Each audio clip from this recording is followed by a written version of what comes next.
The first thing Natasha noticed when she opened her eyes was the harsh fluorescent lighting above her hospital bed. The second thing was the absence of her husband Benjamin, who should have been holding her hand, asking if she was okay. Instead, a nurse with tired eyes was checking monitors that beeped steadily beside her bed. "Where's my baby?" The words came out as a whisper, her throat feeling like sandpaper.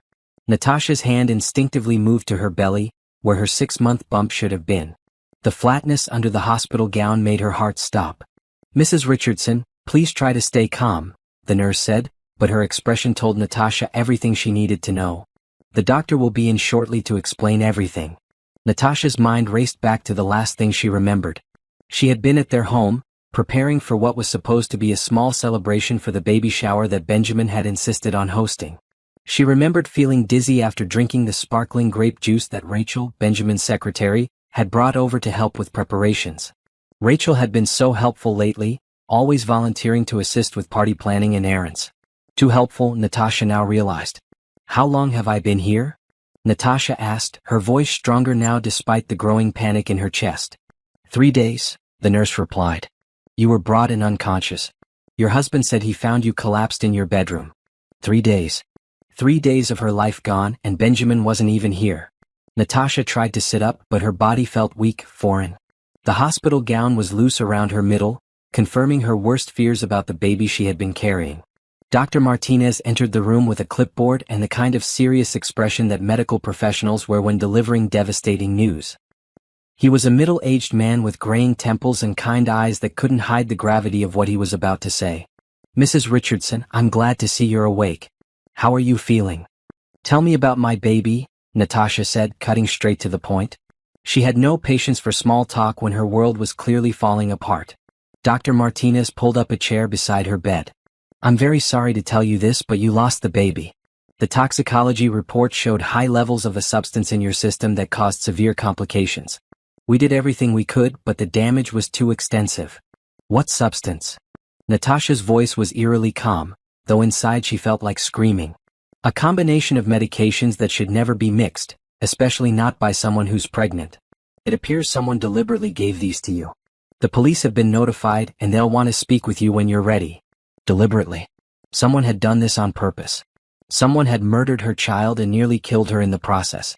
Natasha's mind immediately went to Rachel, with her perfectly timed visit and her helpful offering of drinks.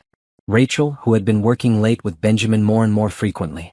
Rachel, who always seemed to know exactly what was happening in Natasha's personal life. "Where is my husband?" she asked, though she was beginning to suspect she already knew the answer. "He was here the first day, but he said he had urgent business matters to handle. He left his contact information with the nurse's station if you needed anything." Business matters. Their baby was dead, his wife was in the hospital, and Benjamin Richardson was handling business matters. The same Benjamin who had promised to love and protect her, who had cried when they found out they were having a baby girl, who had spent hours talking to her belly every night.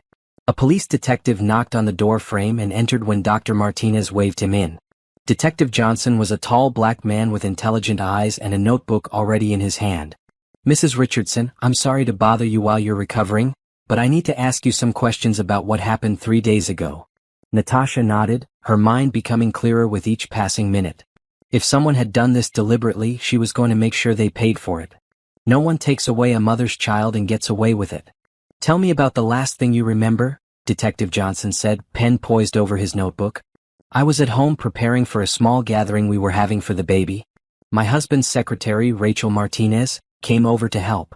She brought sparkling grape juice and insisted I try some because it was a special brand.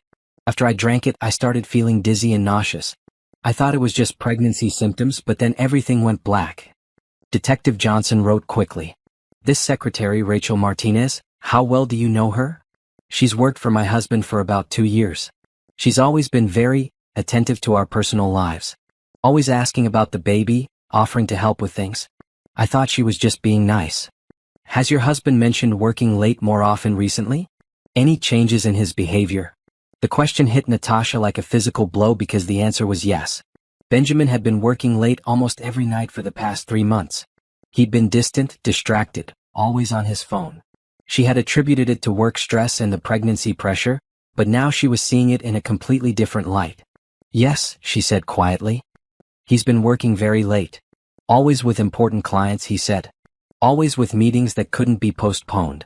Detective Johnson made more notes. We'll need to interview your husband and Ms. Martinez. Do you know where we can find them? My husband should be at Richardson Capital Management downtown. Rachel works there too. Natasha paused, a terrible thought occurring to her. Detective, is it possible to check if Benjamin was really at the office during those late nights he claimed to be working? We can look into that. Is there something specific you're concerned about? Natasha looked at the detective, then at Dr. Martinez, and finally at her own hands folded over her now flat stomach.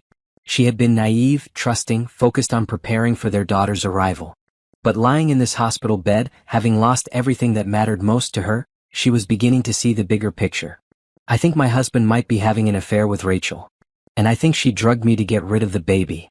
The words hung in the air like a confession, but not of guilt, of awakening. Natasha Richardson, who had spent the last 3 years being the perfect wife to a millionaire businessman, was finally seeing the truth about the people she had trusted most. Detective Johnson leaned forward. That's a very serious accusation, Mrs. Richardson. If you're right, we're looking at attempted murder, murder of an unborn child, and conspiracy. Are you prepared for what that investigation might reveal? Natasha looked out the hospital window at the city skyline where her husband's office building stood tall among the others. Benjamin Richardson had built his fortune on being smart, calculating, and always staying one step ahead. But he had made one crucial mistake: he had underestimated the woman he married. Detective, she said, her voice gaining strength with each word, I want to know everything. I want the truth about what they did to my baby, and I want them to pay for it. All of it. As the detective left to begin his investigation and Dr. Martinez went to check on other patients, Natasha stared at the ceiling and began planning. She had lost her child, her trust, and her marriage in one devastating blow. But she was still alive, and she was still smart enough to make sure that Benjamin and Rachel got exactly what they deserved. The perfect life she thought she had was indeed shattered. But from those pieces she was going to build something much better, a life where she was in complete control, and where the people who had betrayed her would spend years regretting their choices. 2 days later, Natasha was discharged from the hospital with a folder full of medical reports and a heart full of determination. The house she returned to felt different now, not like the home she had been building for her growing family, but like a crime scene where someone had stolen her future. She walked through the rooms methodically, seeing everything with new eyes. The nursery she had painted pale yellow for their daughter was exactly as she had left it, except for one detail: the baby shower decorations were gone. Someone had cleaned up, erasing the evidence of what was supposed to be a celebration. Benjamin's car wasn't in the driveway, which didn't surprise her. He had texted earlier saying he would be working late again, handling the crisis at the office. The same excuse he'd been using for months. Natasha sat down at Benjamin's home office computer, something she had never done before because she had trusted and respected his privacy. That trust was dead now, buried alongside their daughter. She tried his usual password combinations: their wedding date, her birthday, his birthday. Nothing worked until she tried the date he had started his company. March 15, 2019. His email opened immediately, and what she found made her stomach turn. Months of correspondence with Rachel that had nothing to do with business. Messages that started professional and gradually became personal, then intimate, then explicit. She scrolled through emails about secret hotel meetings, plans to handle the Natasha situation, and discussions about starting a new life together once everything was resolved. One email from Rachel dated just 2 weeks ago made Natasha's blood run cold. Benjamin, we can't keep waiting forever. She's getting bigger every day, and people are starting to ask questions about us working so late. I found a solution that will take care of both problems at once. Trust me on this. After the baby shower, everything will be different. We can finally be together without any complications. Benjamin's response was even worse. Are you sure this will work? I can't have any of this traced back to us. My reputation and business depend on staying clean. Don't worry, darling. I've researched everything carefully. It will look like pregnancy complications. Happens all the time. No one will suspect anything. Natasha printed every email, her hands shaking with rage rather than grief now. They had planned this. They had calculated the murder of her child as if it were just another business transaction. Rachel had researched how to kill an unborn baby and make it look accidental, and Benjamin had approved it. She found more evidence in Benjamin's hidden folders: photos of Rachel, credit card statements showing expensive jewelry purchases that Natasha had never received, and receipts for a downtown apartment that she had never heard about. Benjamin Richardson, the man she had married and trusted completely, had been living a double life for months. The sound of a car in the driveway made Natasha quickly close the computer and grab the printed emails. She had just enough time to hide them in her purse before Benjamin walked through the front door. "Natasha, honey, you're home." Benjamin's voice sounded forced, overly cheerful. He was carrying Flowers' grocery store roses that looked like an afterthought. "I'm so sorry I couldn't be at the hospital more. This merger at work has been consuming everything." She really looked at him for the first time in months. Benjamin Richardson was 42 years old, tall and lean with graying hair at the temples that made him look distinguished. He had kind eyes and a smile that had won her over when they met 4 years ago. But now she could see the guilt in those eyes, the way he couldn't quite meet her gaze. "How are you feeling?" he asked, setting the flowers on the kitchen counter. "Like someone murdered our baby," Natasha said quietly, watching his reaction. Benjamin's face went pale. The doctors said it was complications from some kind of allergic reaction. "These things happen sometimes with pregnancy," they said. "No, Benjamin. The doctors said someone deliberately gave me a combination of drugs that killed our daughter. The police are investigating it as attempted murder." She watched him process this information. His shock looked genuine, but she noticed how quickly he started calculating, his business mind already working on damage control. "That's terrible," he said. "Do they have any idea who would do such a thing?" Natasha almost laughed at his performance. "They're starting with the people who were at the house that day. Rachel brought drinks over to help with preparations, remember?" At the mention of Rachel's name, Benjamin's expression shifted almost imperceptibly. It was just a flicker, but Natasha caught it, the instinctive protective response of a man whose mistress had been mentioned as a murder suspect. "Rachel would never do something like that," he said quickly. "She's been nothing but helpful to our family." "Has she?" Natasha moved closer to him, studying his face. "Because I've been thinking about how helpful she's been. Always knowing our personal business, always volunteering to help with things that don't really concern her. Almost like she was keeping very close tabs on our lives." Benjamin turned away and opened the refrigerator, clearly looking for something to do with his hands. "You're upset, which is completely understandable. But you can't start suspecting people just because you're grieving." "I'm not just grieving, Benjamin. I'm angry. Someone killed our baby and I'm going to find out who. The police will handle that." "Yes, they will. Detective Johnson seems very thorough. He's planning to interview everyone who had access to our house recently, check phone records, email accounts, financial records. He said cases like this usually involve someone close to the victim." Benjamin dropped the bottle of water he had been holding. It rolled across the kitchen floor and neither of them moved to pick it up. "I should probably stay home with you for a few days," he said. "Help you through this difficult time. Actually, I think it would be better if you went to work. I need some time alone to process everything." Natasha picked up the water bottle and set it on the counter. "Besides, I'm sure Rachel needs you at the office. All those important meetings and late nights." The accusation hung between them, unspoken but clear. Benjamin's face went through several expressions: surprise, guilt, calculation, and finally resignation. "Natasha, if there's something you want to ask me, just ask." This was her moment. She could confront him directly, show him the emails, demand answers. But Natasha realized that would be giving him the advantage of knowing what she knew. Instead, she needed him to believe she was still the trusting, naive wife he had been betraying. "I don't have anything to ask you," she said calmly. "I know exactly who you are, Benjamin. The question is whether you know who I am." She walked past him toward the stairs, leaving him standing in the kitchen with his grocery store flowers and his guilty conscience. "I'm going to take a shower and rest. I assume you'll be working late again tonight?" "Probably," he said quietly. "Give Rachel my regards," Natasha said without turning around. As she climbed the stairs, she heard Benjamin on his phone, his voice urgent and hushed. She couldn't make out the words, but she didn't need to. He was warning Rachel that the investigation was getting serious, that Natasha might be suspicious. In their bedroom, Natasha sat on the bed that she would never share with Benjamin again and called Detective Johnson. "Detective, it's Natasha Richardson. I found some evidence you need to see." "What kind of evidence, Mrs. Richardson?" "Emails between my husband and Rachel planning what they called handling the Natasha situation. They've been having an affair and they planned this whole thing together." There was a pause on the other end of the line.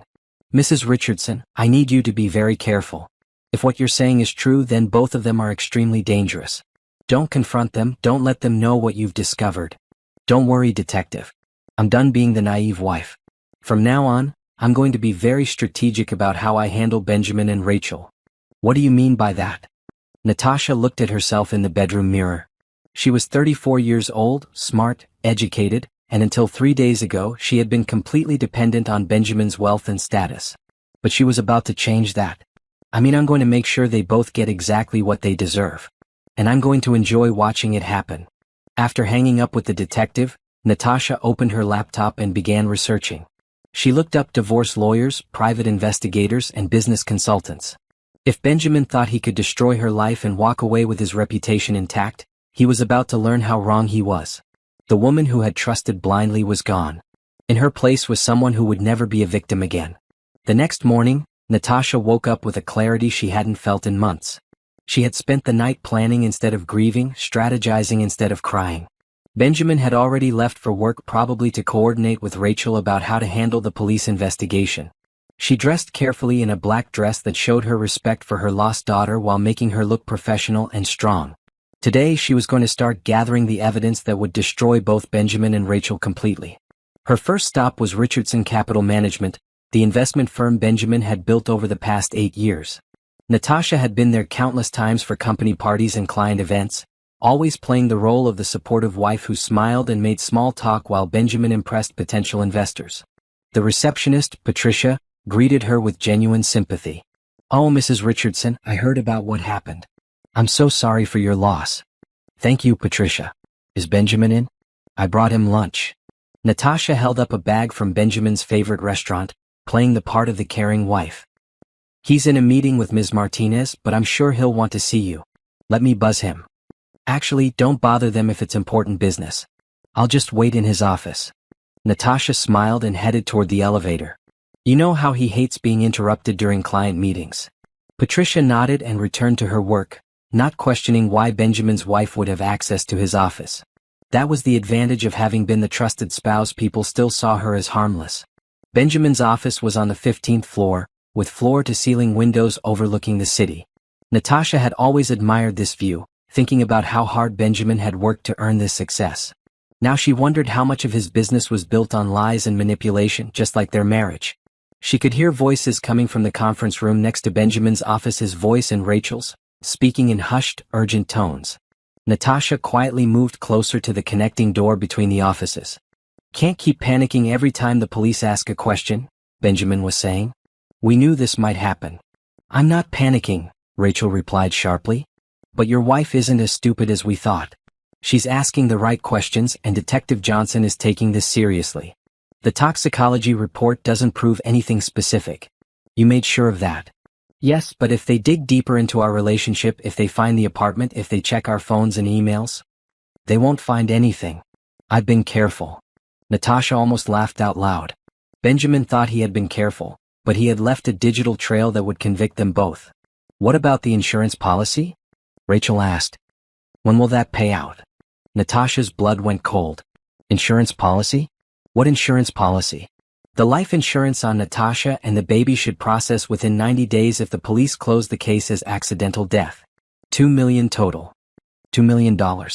They hadn't just planned to kill her baby, they had planned to kill her too. The only reason she was alive was because their plan had only partially worked. And if the police don't close it as accidental?" Rachel asked. "Then we stick to our story. Natasha had complications, we weren't involved, and we're both devastated by the loss. I play the grieving husband, you play the loyal employee who's supporting us through this difficult time. I'm tired of playing roles, Benjamin.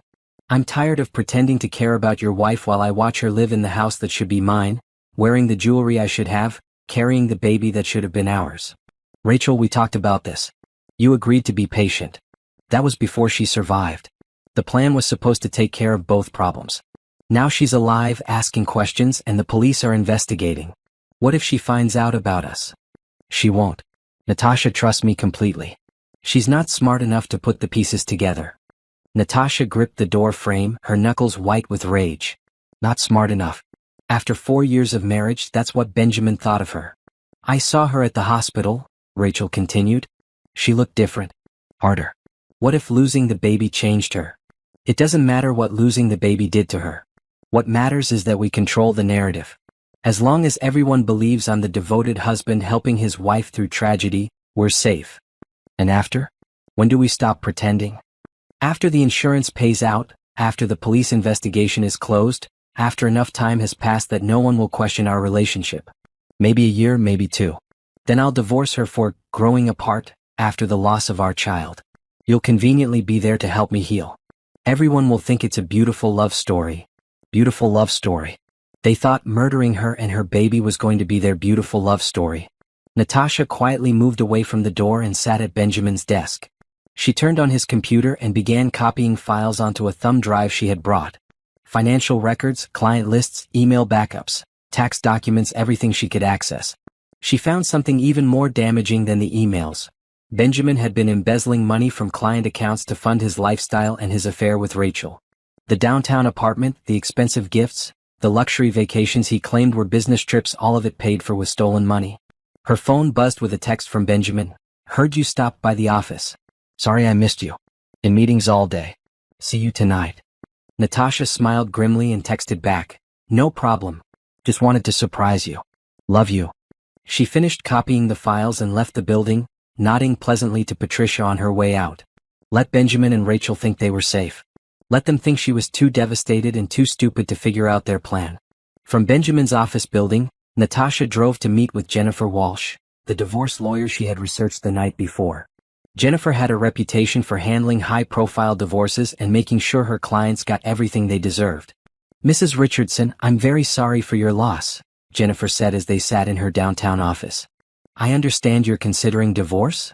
I'm considering complete destruction, Natasha replied calmly. My husband and his mistress murdered my baby and plan to murder me for insurance money. I want them to lose everything they care about. Jennifer leaned forward, her expression serious. Those are very serious allegations. Do you have proof? Natasha pulled out the thumb drive and the printed emails. I have proof of the affair, proof of embezzlement, and recordings of them discussing their plans. What I need from you is to make sure that when this is all over, Benjamin Richardson has nothing left but a prison cell. Jennifer spent the next hour reviewing the evidence, her expressions growing more shocked with each document. Mrs. Richardson, this is enough to destroy him completely. His business, his reputation, his freedom, everything. Good. That's exactly what I want. What about you? What do you want for your future? Natasha looked out the window at the city skyline. For 4 years, she had defined herself as Benjamin's wife, living in his shadow, supporting his dreams. But that woman was gone now. I want to build my own life. My own business, my own success, my own future. And I want Benjamin and Rachel to watch me do it from behind bars. Jennifer smiled for the first time during their meeting. Mrs. Richardson, I think we're going to work very well together. That evening, Natasha made dinner and waited for Benjamin to come home. When he walked through the door at 9 o'clock, she was sitting at the kitchen table with candles lit and his favorite meal prepared. This is a nice surprise, he said, kissing her forehead like the loving husband he was pretending to be. I thought we should have dinner together. We haven't done that in a while. They ate and made small talk about his work, her recovery, and the police investigation. Benjamin played his role perfectly concerned, supportive, appropriately grief-stricken about their loss.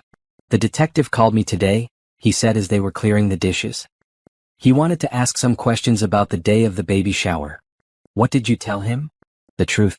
That I was at work all day, that I came home and found you unconscious, that I called 911 immediately. Benjamin paused. He also asked about Rachel. What about her? Just routine questions. Where she was that day, how well we know her, that sort of thing. Benjamin studied Natasha's face. You don't really think Rachel could have done something like this, do you? Natasha looked directly into his eyes, the eyes of the man who had approved the murder of their child. Benjamin, I think people are capable of much more evil than we ever imagine. I think someone who seems trustworthy and caring could actually be a monster in disguise. Benjamin's expression flickered, just for a moment, with something that looked like fear. You're probably right, he said quietly. After Benjamin went to bed, Natasha sat in the living room and made a list of everything she needed to accomplish. Destroy Benjamin's business through the embezzlement evidence.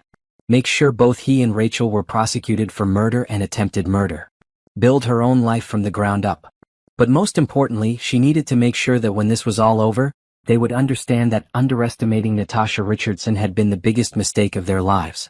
1 week after discovering the full extent of Benjamin and Rachel's betrayal, Natasha sat in Dr. Martinez's office for her follow-up appointment.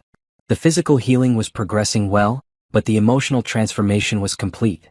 She was no longer the trusting wife who had walked into that hospital, she was someone entirely new. "How are you feeling, Mrs. Richardson?" Dr. Martinez asked, reviewing her chart. "Stronger every day," Natasha replied, and she meant it. "Doctor, I have a question about the drugs that were given to me. Would someone need medical knowledge to know that combination would be dangerous to a pregnancy?" Dr. Martinez looked up from his notes. "The specific combination found in your system would require some research, but it's not necessarily expert-level knowledge. Someone could find the information online if they were determined enough. And if someone wanted to make it look like natural pregnancy complications?" "Mrs. Richardson, these are questions for the police investigation. I hope you're not trying to conduct your own investigation. That could be dangerous." If only he knew what she had already discovered. "Of course not, doctor. I'm just trying to understand what happened to my baby." After leaving the medical office, Natasha drove to the bank where she and Benjamin held their joint accounts. It was time to start protecting her own interests. "Mrs. Richardson, how can I help you today?" asked Janet, their personal banker who had handled their finances for 3 years. "I'd like to open some individual accounts," Natasha said. "And I need to understand exactly what assets my husband and I own together." Janet printed out comprehensive statements showing their joint savings, checking, investment accounts, and the assets tied to Benjamin's business. The numbers were impressive. Benjamin had built significant wealth over their marriage. But as Natasha studied the records, she noticed irregularities in the business account transfers that aligned with what she had discovered about his embezzlement. "Janet, I also want to set up a separate investment account. Something substantial that I can manage independently." "Of course. How much were you thinking of investing?" $500,000 to start. Natasha had done the math.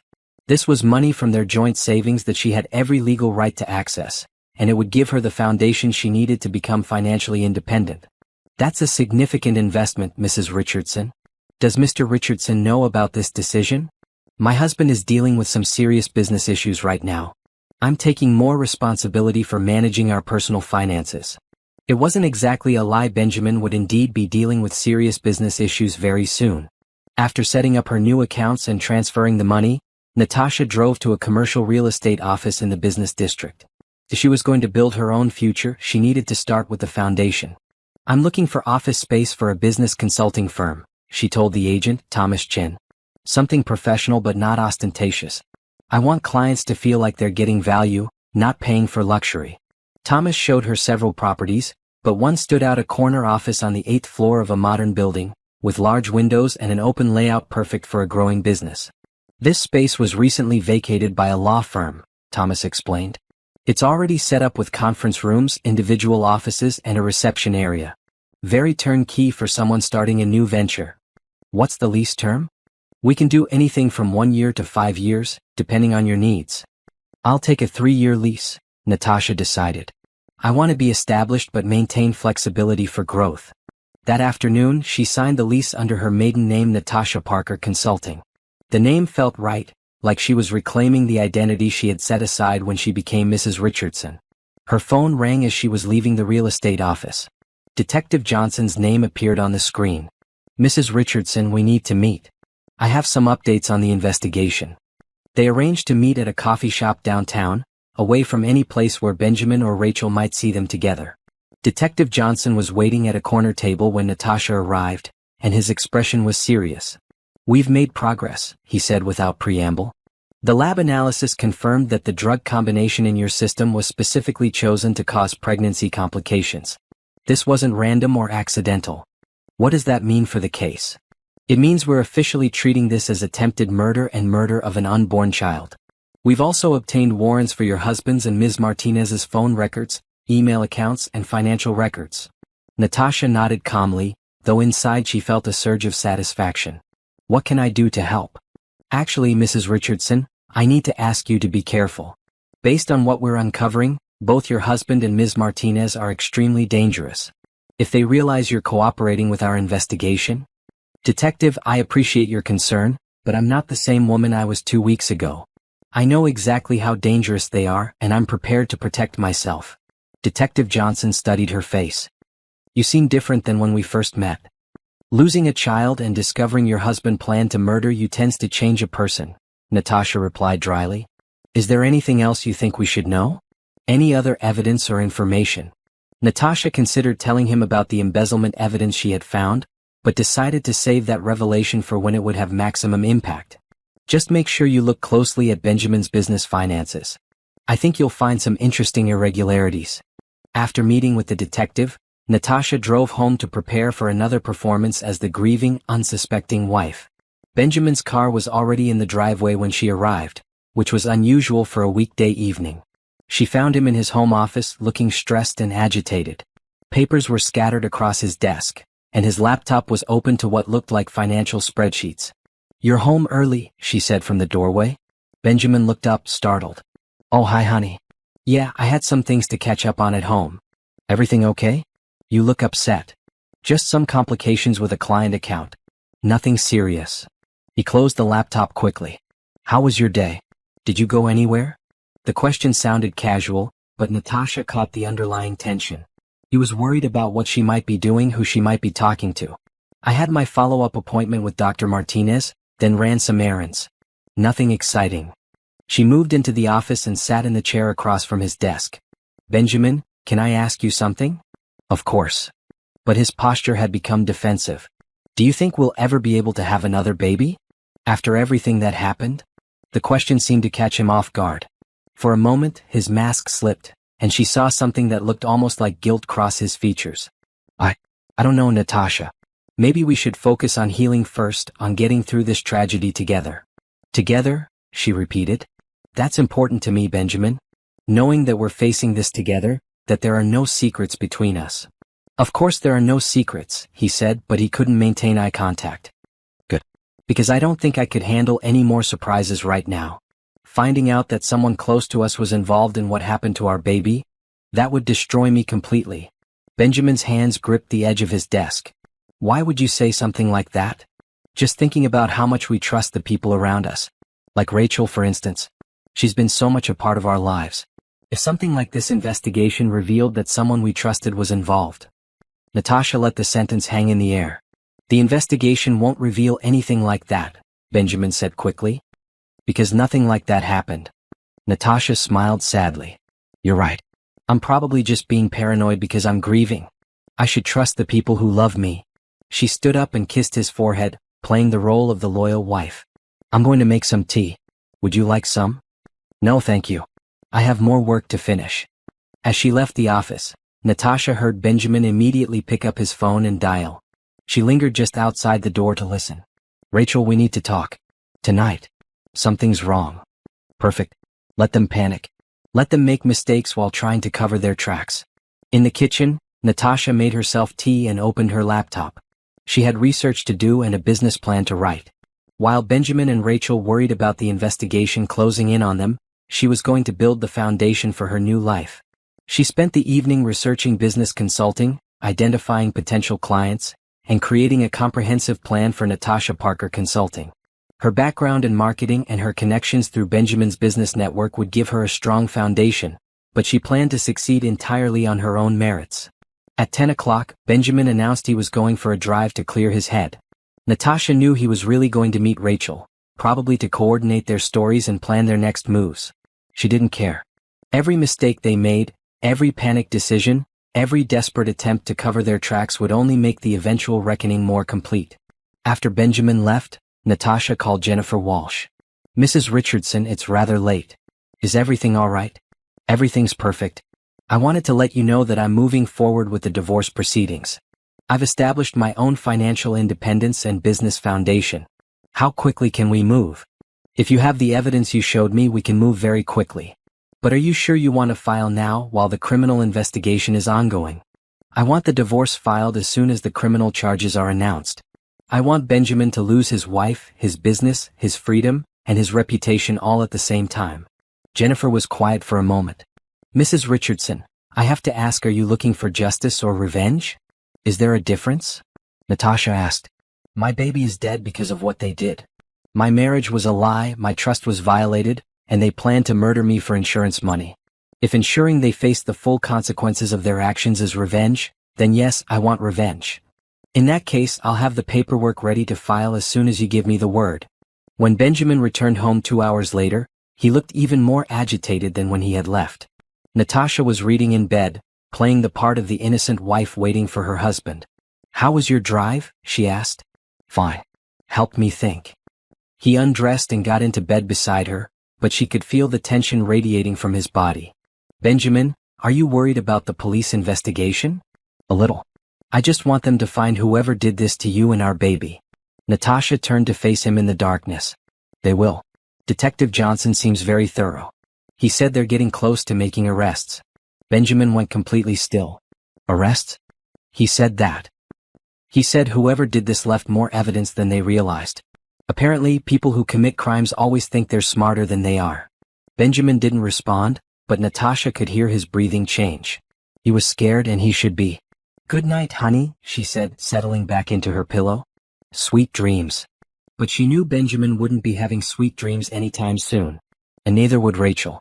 As Natasha drifted off to sleep, she thought about her daughter, the little girl who would never get to see the world, never get to call her mama, never get to grow up and live her own life. She had failed to protect her child when it mattered most, but she would not fail to get justice for her. Tomorrow she would continue building her new life while Benjamin and Rachel's world crumbled around them. And she was going to enjoy every moment of it. 3 weeks after losing her daughter, Natasha stood in her new office space, watching contractors install the sign that read, "Natasha Parker Consulting" on the glass door. The name felt powerful, like she was finally becoming the person she was meant to be. Her phone buzzed with a text from Detective Johnson. "Major developments.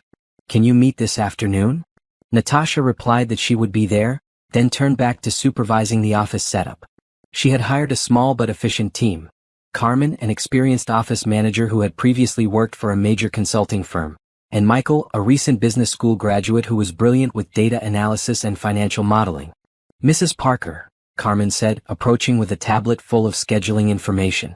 "I've confirmed your first 3 client consultations for next week. All are small business owners looking for growth strategies." "Perfect. And please call me Natasha. We're building something new here, something different from the stuffy corporate world."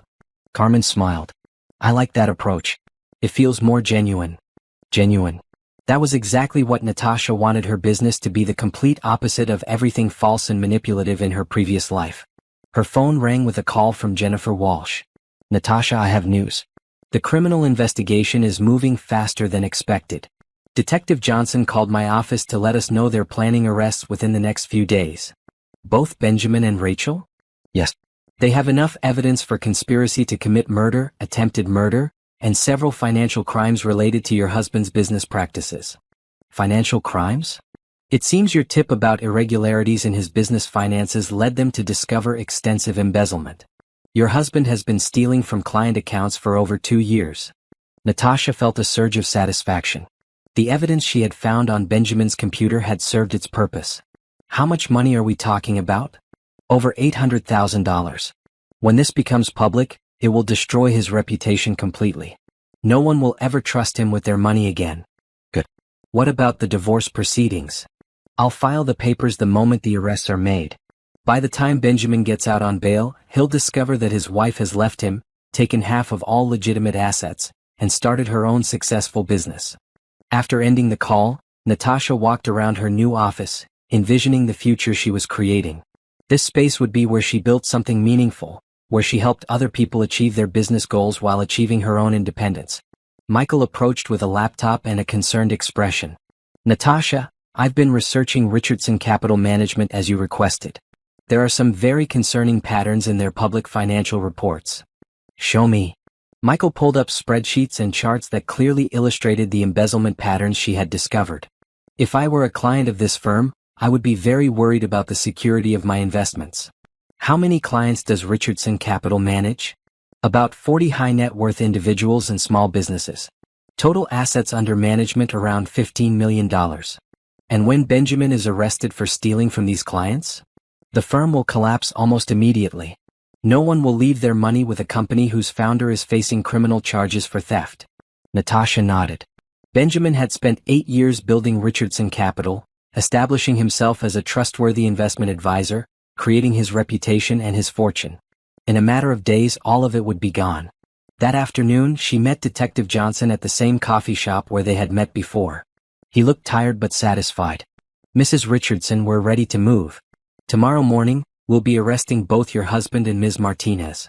What are the charges? For your husband, conspiracy to commit murder, accessory to attempted murder, and embezzlement of client funds.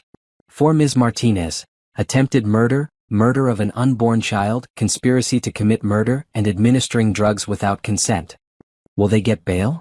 Given the serious nature of the charges and the flight risk, we'll be requesting high bail amounts. Your husband might be able to make bail eventually, but Ms. Martinez will likely remain in custody. Detective Johnson paused and studied Natasha's face. Mrs. Richardson, I have to ask, how are you handling all of this? Most people in your situation would be falling apart. Detective, I fell apart the day I lost my daughter. What you're seeing now is what I built from the pieces. And what exactly did you build? Natasha smiled. Someone who will never be a victim again. The next morning, Natasha was at her office early, working on client proposals when her phone started buzzing with calls from unknown numbers. News traveled fast in their social circle, and the arrest of prominent businessman Benjamin Richardson was apparently big news. She ignored the calls and focused on her work until Carmen knocked on her door. Natasha, there are reporters outside the building. They want to talk to you about your husband's arrest. Tell them I have no comment and that I'm focused on my business. Natasha looked out the window at the news vans gathering in the parking lot. Also, call building security and make sure they don't let anyone up to this floor without an appointment. Her phone rang with a call from an unknown number, but this time she decided to answer. Mrs. Richardson, this is Channel 7 News. We'd like to get your reaction to your husband's arrest for embezzlement and attempted murder. I have no comment, Natasha said calmly. But surely you have some reaction to discovering that your husband tried to have you killed? My only reaction is relief that justice is being served. Now if you'll excuse me, I have a business to run. She hung up and immediately called Jennifer Walsh. Jennifer, the media circus has started. Are you ready to file the divorce papers? Already done. The papers were filed an hour ago. Benjamin Richardson will be served while he's in jail. Perfect timing. Natasha, there's something else. The DA's office called. They want you to testify before the grand jury about what you discovered regarding your husband's activities. When? Next week. Are you prepared for that? I've been preparing for weeks. I want to make sure they understand the full scope of what Benjamin and Rachel did. After dealing with the media attention and legal matters, Natasha returned to her work. She had 3 client consultations that afternoon, and she wasn't going to let Benjamin's drama interfere with building her new life. Her first client was Patricia Chin, who owned a small marketing agency and needed help expanding her client base. As they discussed Patricia's business goals, Natasha found herself energized by the process of helping someone else achieve success. You have excellent instincts, Natasha told her. What you need is a more systematic approach to client acquisition and a stronger online presence. Can you help me develop that? Absolutely. That's exactly what Natasha Parker Consulting specializes in, helping ambitious people build the businesses they deserve. By the end of the day, Natasha had signed 3 new clients and developed comprehensive plans for helping each of them achieve their goals. For the first time in weeks, she felt genuinely happy about something. Carmen stayed late to help manage the ongoing media calls and schedule appointments for the following week. You know, Carmen said as they were preparing to leave, I've worked for a lot of business owners, but I've never seen anyone handle a crisis like this. Most people would be hiding at home, crying. Crying doesn't solve problems, Natasha replied. Building something better does. As she drove home that evening, Natasha reflected on how much her life had changed in just a few weeks. She had gone from being Benjamin Richardson's dependent wife to being Natasha Parker, independent business owner. She had transformed from victim to survivor to someone who was actively creating her own success. The house felt different when she walked in, emptier but also cleaner somehow. The toxic presence of Benjamin's lies and manipulation was gone, replaced by the quiet satisfaction of knowing that justice was being served. She made herself dinner and sat at the kitchen table with her laptop, working on business plans and client strategies. This was her life now, focused, purposeful, and entirely under her own control. Her phone buzzed with a text from an unknown number. This is Benjamin. They won't let me call from jail. I need you to post bail. Please help me. Natasha stared at the message for a long moment, then deleted it without responding. Benjamin Richardson was her past. Natasha Parker was her future. She spent the evening working on her business and planning her testimony for the grand jury. She was going to make sure that Benjamin and Rachel understood the full consequences of underestimating the woman they thought they could destroy. Tomorrow she would continue building the life she deserved while they sat in jail cells, contemplating the life they had thrown away for their selfish desires. And she was just getting started.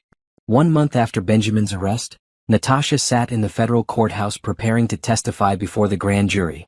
She wore a navy blue suit that projected professionalism and authority, the image of a woman who commanded respect, not pity. The prosecutor, Assistant District Attorney Sarah Chin, met with her before the testimony to review the key points. Mrs. Richardson, the grand jury needs to understand not just what your husband and Ms. Martinez did, but the calculated nature of their crimes. This wasn't a crime of passion, it was premeditated murder for financial gain.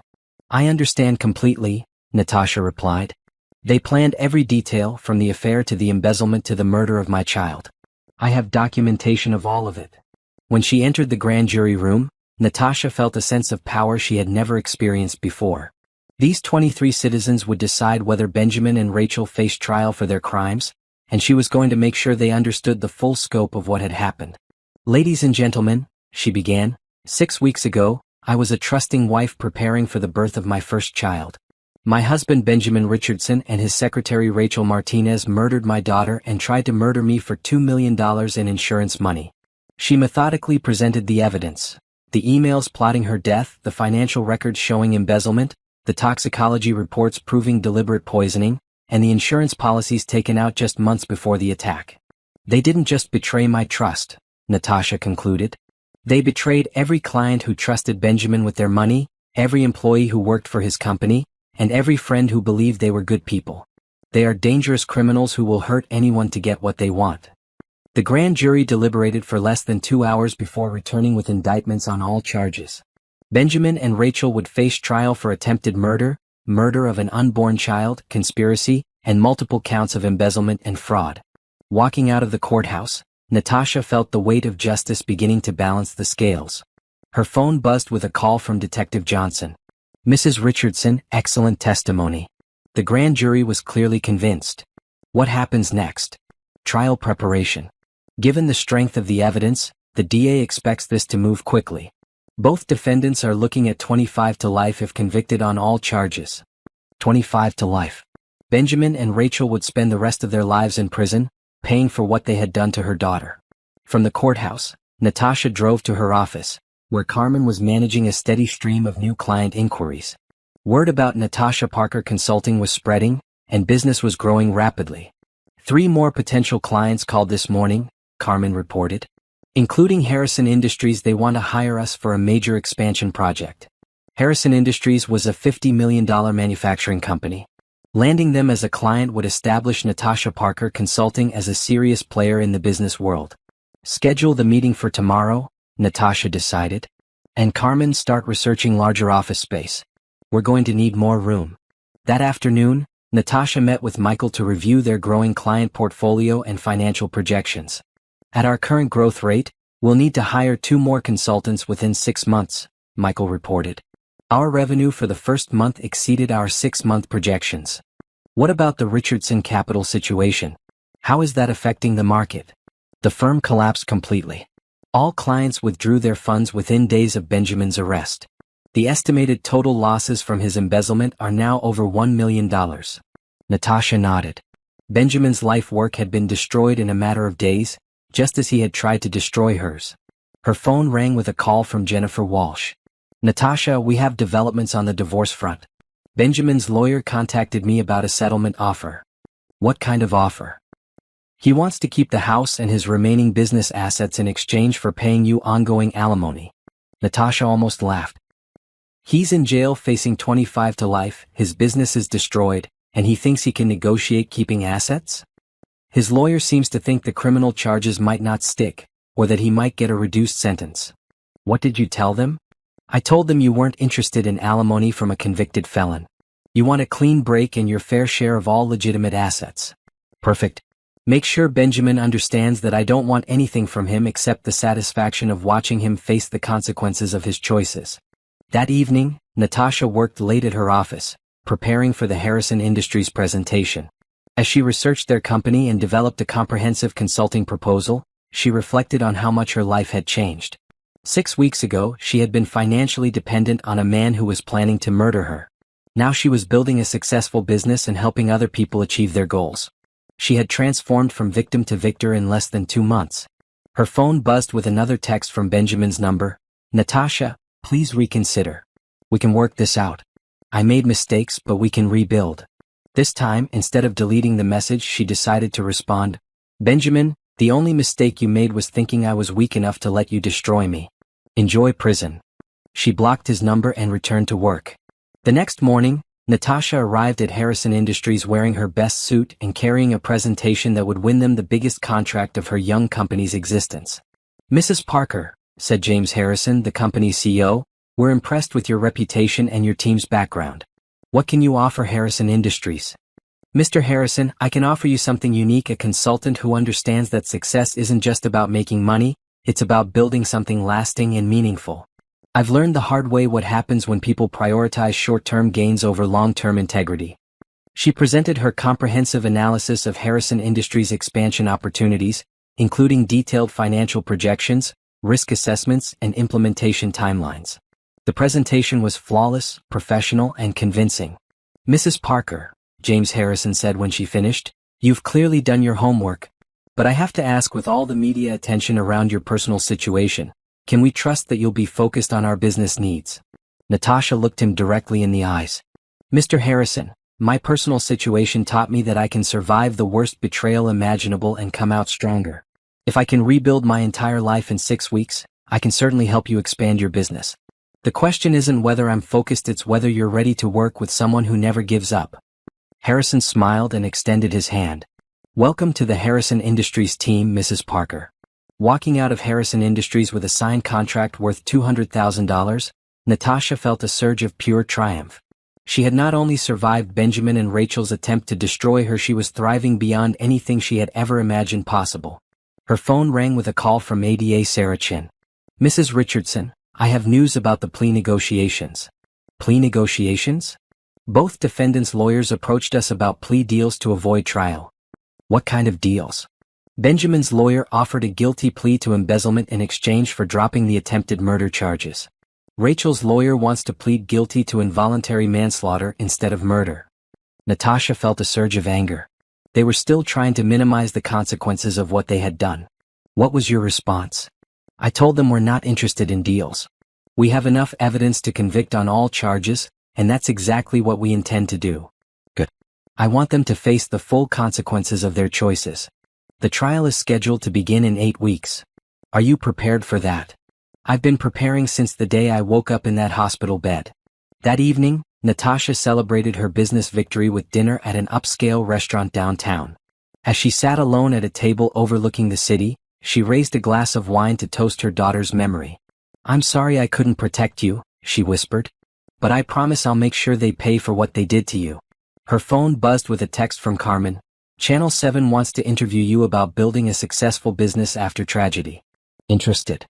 Natasha considered the request. She had been avoiding media attention, focusing on building her business rather than discussing her personal story. But maybe it was time to show the world what Benjamin and Rachel had failed to destroy. She texted back, "Schedule it for next week." It's time people knew that being underestimated can be the greatest advantage of all. As she drove home that night, Natasha thought about how Benjamin and Rachel were probably sitting in their jail cells, wondering how their perfect plan had gone so wrong. They had thought they were destroying a weak, dependent woman who couldn't survive without them. Instead, they had created their own worst enemy, someone with nothing left to lose and everything to prove. 2 months after the arrests, Natasha stood in her expanded office space, watching her team of 5 consultants work with clients throughout the elegant suite. Natasha Parker Consulting had become one of the city's fastest-growing business consultancy firms, with a waiting list of potential clients. Her phone buzzed with a call from ADA Sarah Chin. The trial was set to begin in 2 weeks, and final preparations were underway. "Natasha, we've had some interesting developments. Rachel Martinez's lawyer contacted us yesterday." "What did she want now?" "She wants to testify against your husband in exchange for a reduced sentence." Natasha felt a cold smile cross her lips. She's willing to betray Benjamin to save herself? Exactly. She claims Benjamin was the mastermind, that he manipulated her into participating, and that she never intended for anyone to die. That's not what their email said. They were equal partners in planning my murder. I know, and we have the evidence to prove it. But her testimony could guarantee Benjamin gets convicted on all charges. What kind of reduced sentence is she asking for? 15 years instead of life. She'd be eligible for parole in 12. Natasha considered this carefully. Rachel Martinez would still spend over a decade in prison, and her testimony would ensure that Benjamin faced the full consequences of his crimes. Will her testimony help convict him? Absolutely. She knows details about the planning that only someone on the inside would know. Then let her testify. Let her destroy the man she claimed to love. It's poetic justice. After ending the call, Natasha walked through her office, checking on her team's progress with various client projects. The Harrison Industries expansion was proceeding ahead of schedule, and 3 other major companies had hired Natasha Parker Consulting for significant projects. Carmen approached with the day's schedule and a stack of media requests. The Channel 7 interview airs tonight, Carmen reminded her. And 5 more news outlets have requested interviews about your story. Which outlets? Business Weekly wants to feature you in their Entrepreneurs to Watch section. Forbes is interested in a piece about building a business after personal tragedy. The others are mostly local news. Schedule Business Weekly and Forbes. I want the business community to know that Natasha Parker Consulting is here to stay. That afternoon, Natasha met with her lawyer to discuss the final details of her divorce settlement. With Benjamin's assets frozen due to the criminal charges, the divorce had become more complicated than initially expected. The good news is that the house and all legitimate assets will be yours, Jennifer explained.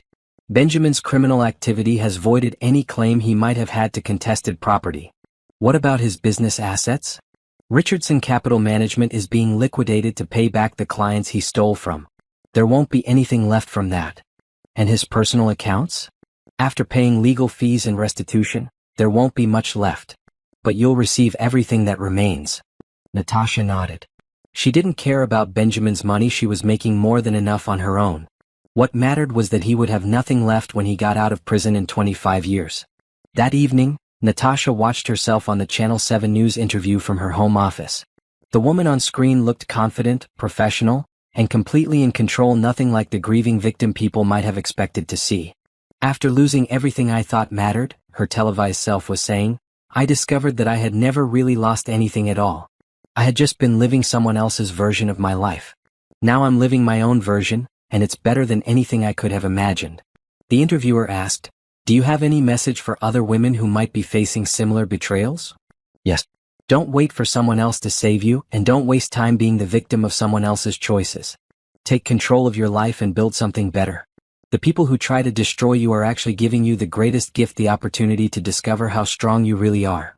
Her phone rang immediately after the interview ended.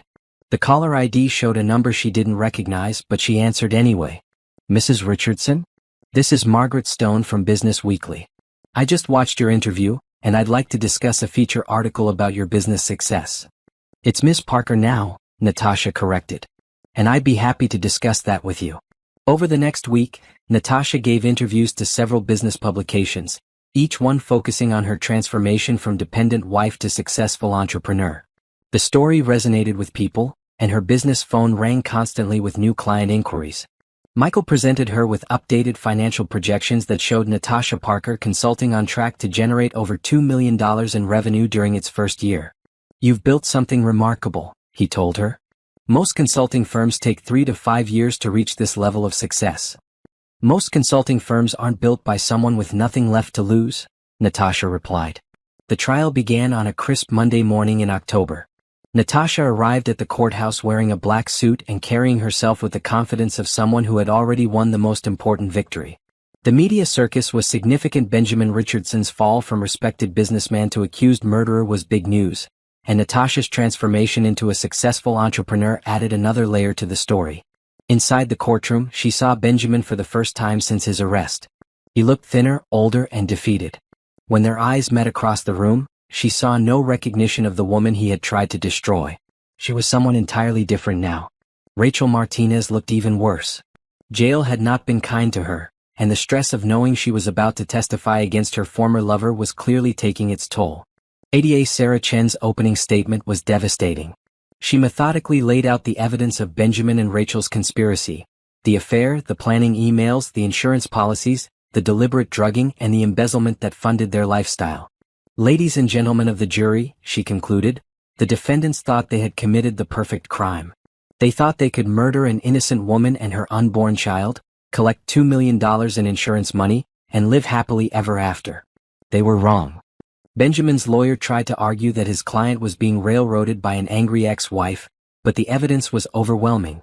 The emails, the financial records, the toxicology reports, and Rachel's own testimony painted a clear picture of premeditated murder. When Rachel took the stand to testify against Benjamin, Natasha watched with fascination as the woman who had helped plan her murder tried to save her own skin. Benjamin told me that Natasha was standing in the way of our happiness, Rachel testified. He said we needed to find a permanent solution to the problem. What did you understand that to mean? The prosecutor asked. That we needed to get rid of her. He researched the drug combinations and told me exactly what to put in her drink. And what was supposed to happen after Mrs. Richardson died? We would wait a respectable amount of time, then Benjamin would begin dating me publicly. Eventually we would get married and use the insurance money to start fresh somewhere else. Natasha listened to Rachel describe their plan with clinical detachment. These people had plotted the murder of her and her child as casually as planning a vacation. When Benjamin's lawyer cross-examined Rachel, he tried to portray her as the mastermind who had manipulated his client. But Rachel was prepared for this attack. I have the emails, she said calmly. Benjamin wrote them himself. You can check the metadata, the IP addresses, everything. He was the one who came up with this plan. The trial lasted 2 weeks and the evidence was overwhelming. The jury deliberated for less than 4 hours before returning with guilty verdicts on all charges. Benjamin Richardson was sentenced to life in prison without the possibility of parole. Rachel Martinez received 25 years with the possibility of parole after 15. As the sentences were read, Natasha felt a sense of completion that she hadn't experienced since the day she lost her daughter. Justice had been served, and the people who had destroyed her family were finally facing the consequences of their choices. Outside the courthouse, reporters surrounded her for comments. Mrs. Parker, how do you feel about the verdicts? I feel like justice has been served. My daughter can rest in peace knowing that the people who killed her are paying for their crimes. What's next for you? Natasha looked at the cameras with the confidence of someone who had rebuilt her life from nothing. What's next is continuing to build the life I deserve. Benjamin Richardson and Rachel Martinez thought they could destroy me, but they only made me stronger. Natasha Parker Consulting will continue to grow and succeed, and I'll continue to help other people achieve their dreams. Any final message for people following your story? Yes. Never let anyone else's choices define your life. No matter what someone does to you, you always have the power to choose who you become next. As she walked away from the courthouse, Natasha felt the weight of the past finally lifting from her shoulders. Benjamin and Rachel were going to prison for the rest of their lives, and she was free to build whatever future she wanted. The woman who had been Benjamin Richardson's dependent wife was gone forever. In her place was Natasha Parker, survivor, entrepreneur, and living proof that being underestimated could be the greatest advantage of all. 6 months after the trial, Natasha stood in the penthouse office of her expanded consulting firm, looking out over the city where she had rebuilt her life.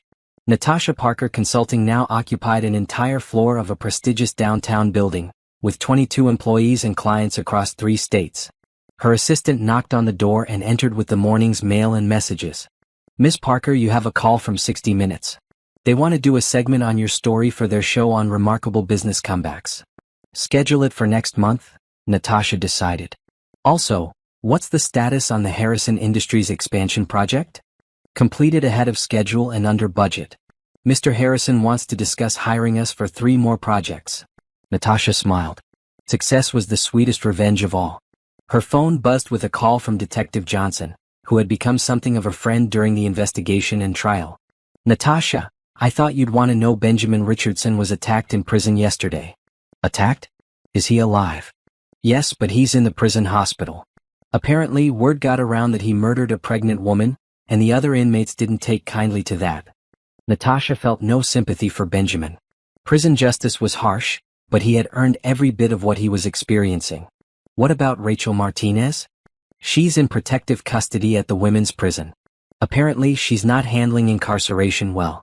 Her lawyer filed an appeal, but it was denied. Good. They both deserve to spend the rest of their lives paying for what they did.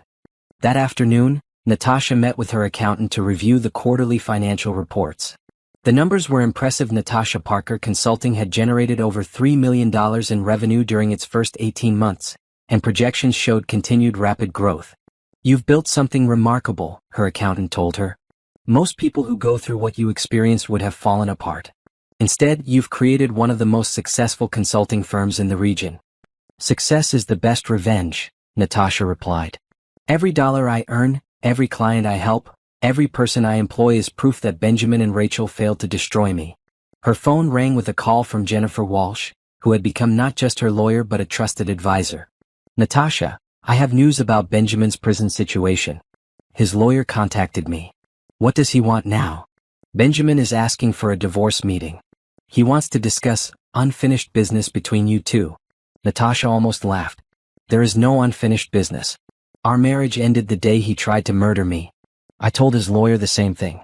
"But I think you should consider meeting with him." "Why would I want to see Benjamin ever again?" "Because he's desperate, broken, and realizing that his life is effectively over. Sometimes seeing your enemy completely defeated provides closure that nothing else can." Natasha considered this. She had built an amazing new life, but there was still a part of her that wondered if Benjamin truly understood the magnitude of what he had lost. "Set up the meeting. I want to see what the great Benjamin Richardson has become." 2 weeks later, Natasha sat in the prison visiting room, waiting for the man who had tried to destroy her life. When Benjamin was brought in, she barely recognized him. The confident businessman was gone, replaced by a broken man in an orange jumpsuit with healing bruises on his face. He sat across from her at the metal table, and for several moments, neither of them spoke. "You look different," he finally said. "I am different. I'm the person I was always meant to be before I made the mistake of trusting you." Benjamin's hands were shaking. "Natasha, I know what I did was wrong. I know I hurt you terribly. But I never meant for things to go as far as they did. You researched how to murder a pregnant woman and make it look accidental. How much further could things have gone? I was confused, caught up in something I couldn't control. Rachel manipulated me." "Stop." Natasha's voice was ice cold. "Don't you dare try to blame Rachel for your choices. You were both equally guilty and you're both paying the price." Benjamin looked around the depressing visiting room, then back at her designer suit and confident demeanor. "You've done well for yourself. I've done better than well.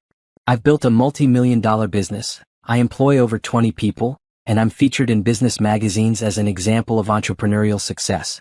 I'm everything you never thought I could be. I always knew you were smart." "No, you didn't. You told Rachel I wasn't smart enough to figure out what you were doing. You thought I was weak, dependent, controllable. That was your biggest mistake." Benjamin's shoulders sagged. "What do you want from me, Natasha? An apology?" "I'm sorry. I'm so sorry for everything." "I don't want an apology, Benjamin. I want you to understand that you didn't just lose your freedom when you planned to murder me. You lost the chance to be part of something extraordinary." "What do you mean?" "I mean that the woman you tried to kill has become more successful than you ever were.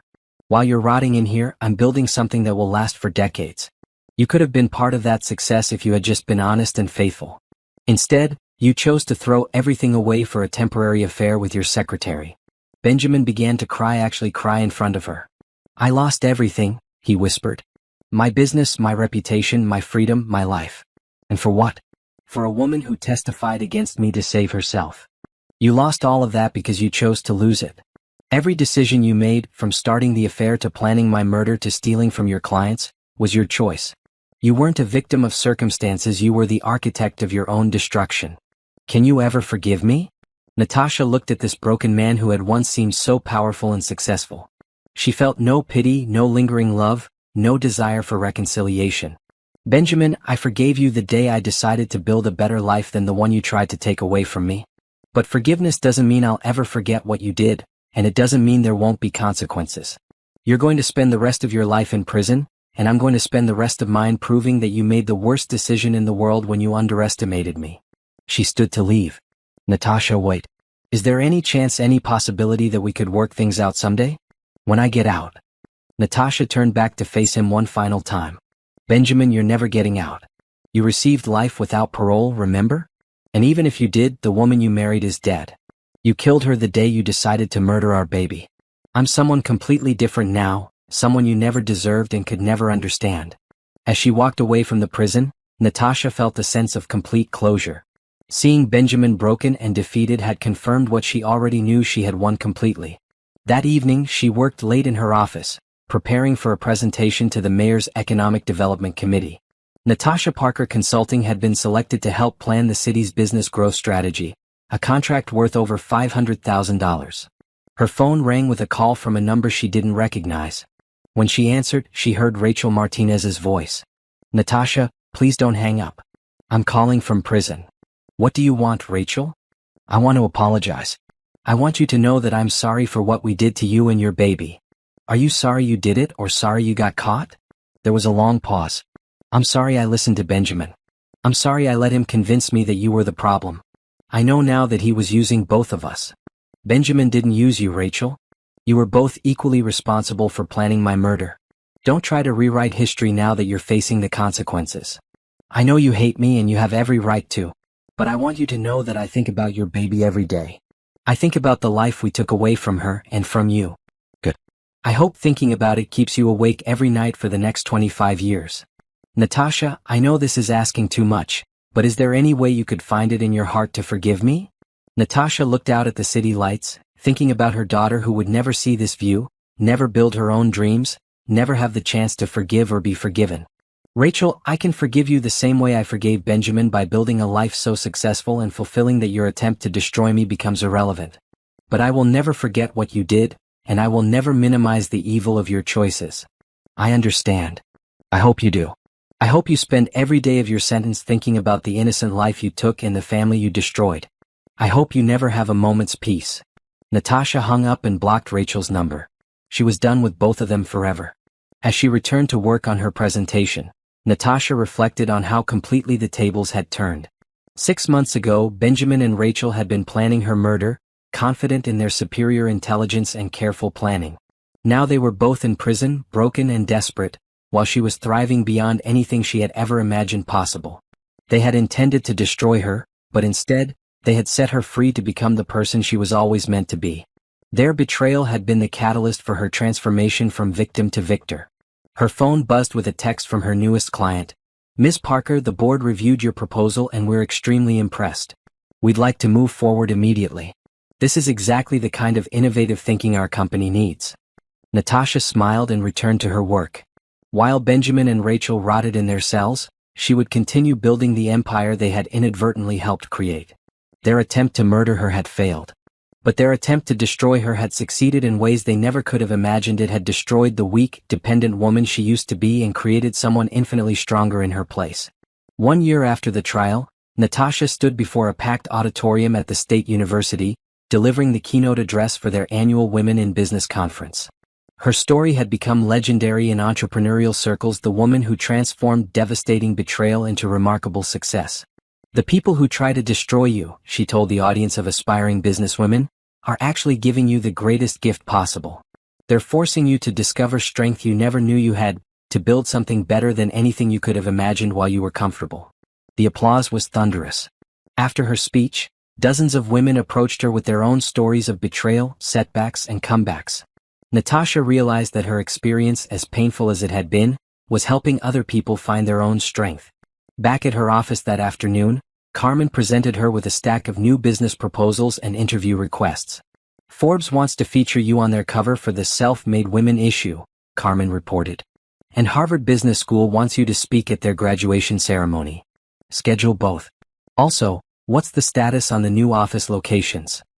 The Dallas office opens next month, and we've identified locations in 3 more cities for expansion." Natasha Parker Consulting was becoming a national brand, with offices in multiple states and a reputation for transforming struggling businesses into success stories. Her phone rang with a call from Detective Johnson. "Natasha, I thought you'd want to know Benjamin Richardson was found dead in his cell this morning." The news hit her like a physical blow, though not from grief. "What happened?" "Suicide. He hanged himself with bedsheets. Left a note apologizing to you and asking for forgiveness." Natasha was quiet for a long moment, processing this information. Benjamin had chosen to end his own life rather than face decades in prison for what he had done. "How do you feel about this?" Detective Johnson asked. "I feel like justice was served one way or another.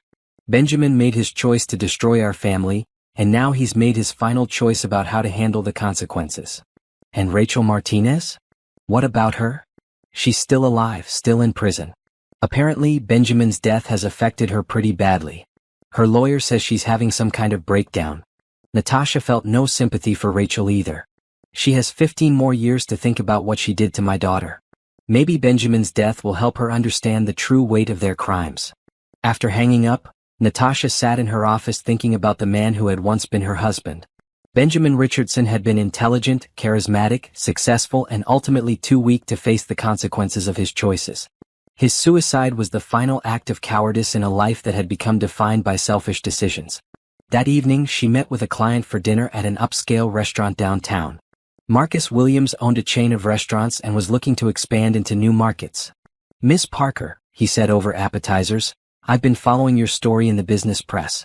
What you've accomplished in less than 2 years is remarkable." "Thank you.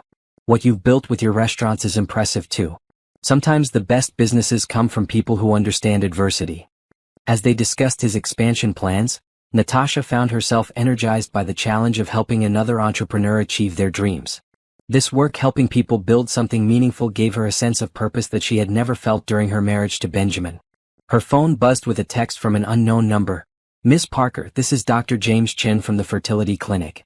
We spoke 6 months ago about your options for having children in the future. I have some encouraging news about new treatments. Would you like to schedule a consultation?" Natasha stared at the message. 6 months earlier, she had quietly explored whether it would be possible for her to have children after the trauma her body had endured from Rachel's poisoning. The initial prognosis had been discouraging, but medical science was always advancing. She texted back, "Please schedule a consultation for next week." The possibility of motherhood, of creating new life after having life stolen from her, felt like the final piece of her transformation. Over the weekend, Natasha spent time at the cemetery where her daughter was buried. She had visited the small grave regularly, bringing flowers and updates about her life. "Hi, sweetheart," she said, kneeling beside the headstone that read, "Baby girl Richardson forever in our hearts. Mommy has some news. The bad man who hurt you is gone now. He can't hurt anyone ever again. And Rachel is going to stay in prison for a long time, thinking about what she did to you." She placed fresh flowers on the grave and continued talking to her daughter. "I'm building something beautiful, something that would make you proud. I'm helping other people achieve their dreams, and maybe someday I might be able to give you a little brother or sister. I know you would have been the most amazing big sister." The wind rustled through the trees, and Natasha felt a sense of peace that had eluded her since the day she lost her child. The following week, her consultation with Dr. Chen brought unexpected hope. "The good news is that the damage from the poisoning wasn't as extensive as we initially thought," he explained. "With some advanced treatments, there's a good chance you could carry a healthy pregnancy to term." "What kind of treatments?" "A combination of hormone therapy and careful monitoring. It would be considered a high-risk pregnancy, but many women in similar situations have successful outcomes." For the first time since losing her daughter, Natasha allowed herself to hope for the future she had thought was impossible. "Doctor, if I decided to move forward with this, what would the timeline look like?" "We could begin treatments within a few months. Of course, you'd need a partner, or you could consider using a sperm donor." Natasha had been so focused on building her business and getting justice for her daughter that she hadn't even considered dating or relationships. The idea of trusting someone new seemed impossible after what Benjamin had done. "I need time to think about this," she told Dr. Chin. That evening, she worked late in her office, thinking about the direction of her life. She had achieved everything she had set out to accomplish. Benjamin and Rachel were facing the consequences of their crimes. Her business was wildly successful, and she had proven that she was capable of far more than anyone had ever imagined. But for the first time in 2 years, she was thinking about what came next. Building a business had been her survival mechanism, her way of proving that she couldn't be destroyed. Now she was wondering what she wanted to build just for the joy of creating something beautiful. Her assistant knocked on her door. "Miss Parker, there's a gentleman here to see you. He says he's from the mayor's office." "Send him in." The man who entered was tall, well-dressed, and had kind eyes that reminded her of her father. He extended his hand with a warm smile. "Miss Parker, I'm David Thompson, the mayor's chief of staff. I've been wanting to meet you for months. What can I do for you, Mr. Thompson?" "Actually, I was hoping to discuss what we can do for each other. The mayor is putting together a task force to help other women who are starting businesses after major life challenges. Your story has inspired so many people, and we'd like you to lead the initiative." They talked for over an hour about the program's goals and structure. David was intelligent, passionate about helping people, and completely different from the manipulative businessman she had been married to. As he was leaving, David paused at the door. "Miss Parker, I hope this isn't inappropriate, but would you like to have dinner sometime?" "Not business, just dinner." Natasha looked at this man who was asking her on a date like a normal person, without ulterior motives or hidden agendas.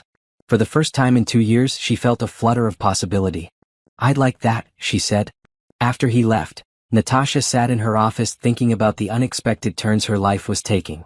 Benjamin's death had closed one chapter completely, and new chapters were beginning to open. She picked up her phone and called Dr. Chen's office. "This is Natasha Parker. I'd like to schedule an appointment to begin fertility treatments.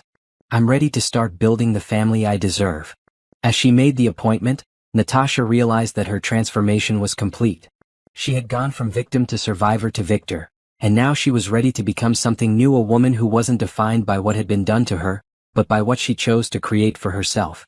Benjamin and Rachel had tried to destroy her, but instead, they had set her free to build a life more beautiful than anything she had ever imagined possible.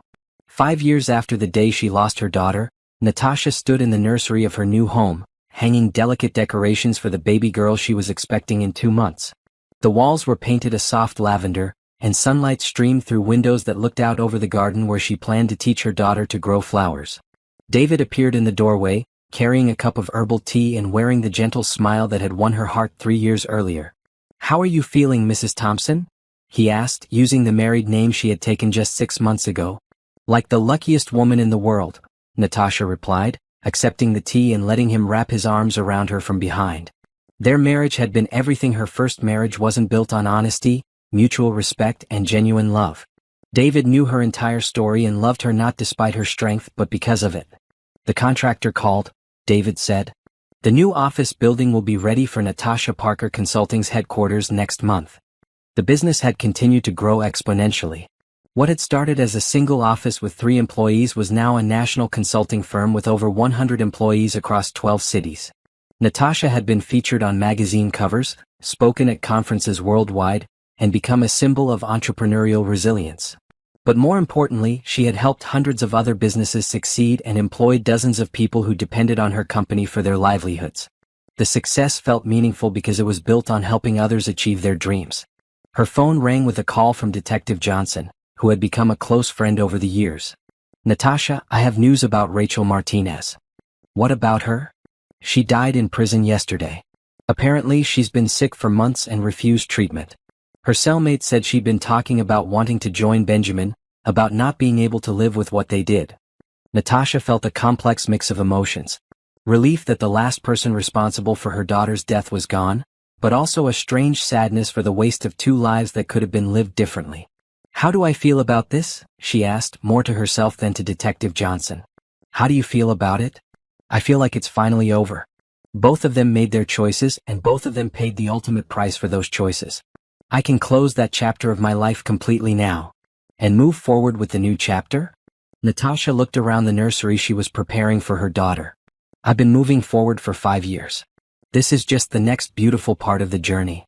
That afternoon, she sat in her office reviewing the quarterly reports for all 12 locations of Natasha Parker Consulting. The numbers were staggering. Her company was now generating over $15 million in annual revenue and had been recognized as one of the fastest growing consulting firms in the country. Carmen, who had stayed with her through the entire journey, knocked on the door with a stack of congratulatory messages. "The business journals are calling your story the greatest entrepreneurial comeback of the decade," Carmen reported. "And you have 17 requests for keynote speeches next month alone. Schedule the ones that align with our mission of helping other people build successful businesses," Natasha decided. "And Carmen, start researching locations for international expansion. I think it's time to take Natasha Parker Consulting global." That evening, she and David hosted a dinner party for their closest friends and business associates. As she looked around the table at the people who had supported her journey, Natasha reflected on how dramatically her life had changed. 5 years earlier, she had been a dependent wife with no identity separate from her husband. Now she was a successful CEO, a respected businesswoman, a happily married woman expecting her second child, and someone who used her platform to help other people achieve their goals. Jennifer Walsh, who had remained both her lawyer and close friend, raised her glass for a toast.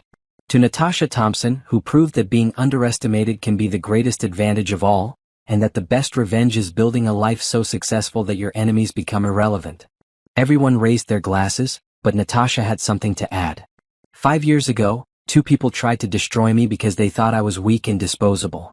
They thought they could murder my child and me, take my money, and live happily ever after. She paused, her hand resting on her pregnant belly. They were wrong about everything. They didn't destroy me, they set me free to become the person I was always meant to be. She looked around the table at the faces of people who truly cared about her. Benjamin and Rachel are both dead now, and I'm more alive than I've ever been. I have a business that helps people achieve their dreams, a husband who loves and respects me, and a daughter on the way who will grow up knowing that she comes from a line of strong women who never give up. David squeezed her hand. Tell them about the foundation. Oh yes, Natasha smiled. David and I are starting a foundation to help women who are rebuilding their lives after betrayal or abuse. We're going to provide business loans, mentorship, and support for women who want to create their own financial independence. The dinner party continued late into the evening, filled with laughter, business discussions, and plans for the future.